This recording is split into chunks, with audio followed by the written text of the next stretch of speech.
తెలంగాణ రాజకీయాలు కాళేశ్వరం ప్రాజెక్టు చుట్టూ తిరుగుతున్నాయి. మాజీ మంత్రి ఈటెల రాజేందర్ విచారణకు హాజరయ్యారు. కాళేశ్వరంపై దుష్ప్రచారాలు వాస్తవాలు పేరుతో Harish Rao power point presentation ఇచ్చారు. అయితే కాళేశ్వరం ప్రాజెక్టు కేబినెట్ ముందుకు వచ్చినట్లు రుజువు చూపించాలి అని మంత్రి తుమ్మల నాగేశ్వరరావు హరీష్ రావుకు సవాల్ విసిరారు. అటు కాళేశ్వరంపై సిబిఐ విచారణ జరగాలని బీజేపీ అధ్యక్షుడు కిషన్ రెడ్డి డిమాండ్ చేశారు.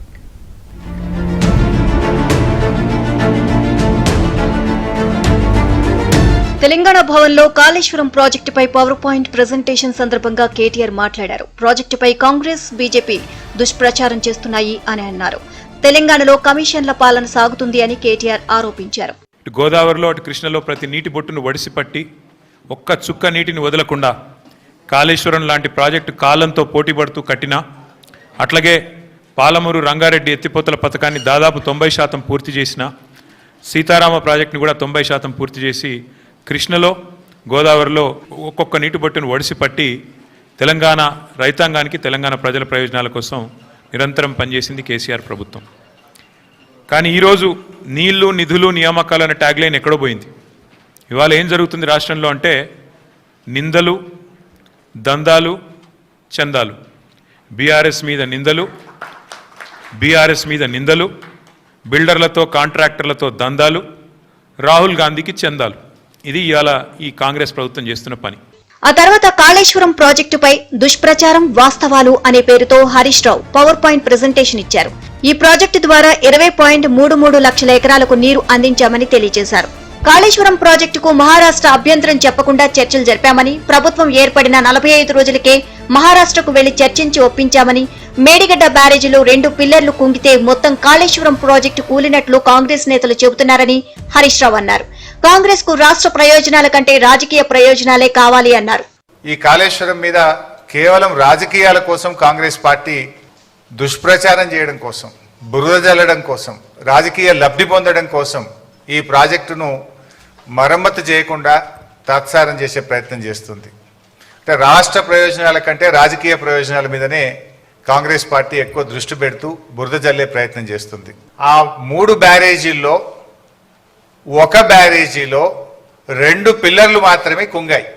దానికి మొత్తం కాళేశ్వరమే కుప్పగూలింది అనేటువంటి ఒక దుష్ప్రచారాన్ని చేసేటువంటి ప్రయత్నం గత కొంతకాలంగా కాంగ్రెస్ ప్రభుత్వం చేస్తుంది.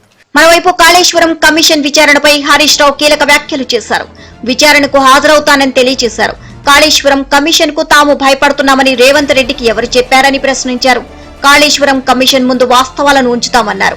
బీజేపీకి ఎన్డీఎస్ఏ జేబు సంస్థలా మారింది అని హరీష్ రావు విమర్శించారు. ఈడీ, సిబిఐ మాదిరిగా ఎన్డీఎస్ఏ వ్యవహరిస్తోంది అన్నారు.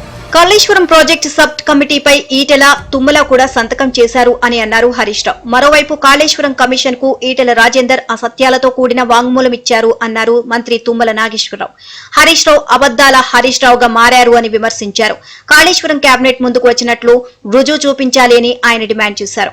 సబ్ కమిటీకి కాళేశ్వరానికి సంబంధం లేదు, కాళేశ్వరం కేబినెట్ కి రాలేదు. ఈ 2 అంశాలు రాజేందర్ గారు తప్పు చెప్పారు కాబట్టి అది వాస్తవం కాదు, ఆ పెద్ద ఆయనకి తగదు. ఎన్ని అసత్యాలు చెప్పాల్సినటువంటి అవసరం,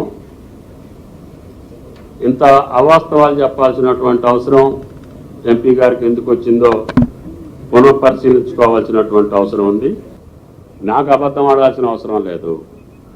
నాకు ఆ 4 ప్రాజెక్టుల యొక్క స్థితిగతులను మనం త్వరగా పూర్తి చేసుకోవాలి అని అంటే ఆ ఇంజనీరింగ్ వర్క్స్ ఏ రకంగా ముందుకు తీసుకెళ్లాలో మీ సలహాలు, సంప్రదింపులు డిపార్ట్మెంట్ని పరిశీలించి ఇవ్వమన్నారు.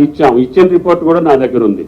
ఆయన గారు ఇంకా అసత్యాలు మాట్లాడటానికి ప్రయత్నం చేస్తే ఇంకా అబద్ధాలు హరీష్ అవుతుంది. మరోవైపు మీడియాతో ఇష్టాగోష్ఠిగా మాట్లాడిన బీజేపీ అధ్యక్షుడు కిషన్ రెడ్డి కాళేశ్వరంపై సిబిఐ విచారణ జరగాలని డిమాండ్ చేశారు. నోటీసులు వచ్చాక కేసీఆర్ సమయం కోరడం ఏమిటి అన్నారు. బనకచర్లపై కేంద్రం ఎలాంటి నిర్ణయం తీసుకోలేదని స్పష్టం చేశారు కిషన్ రెడ్డి.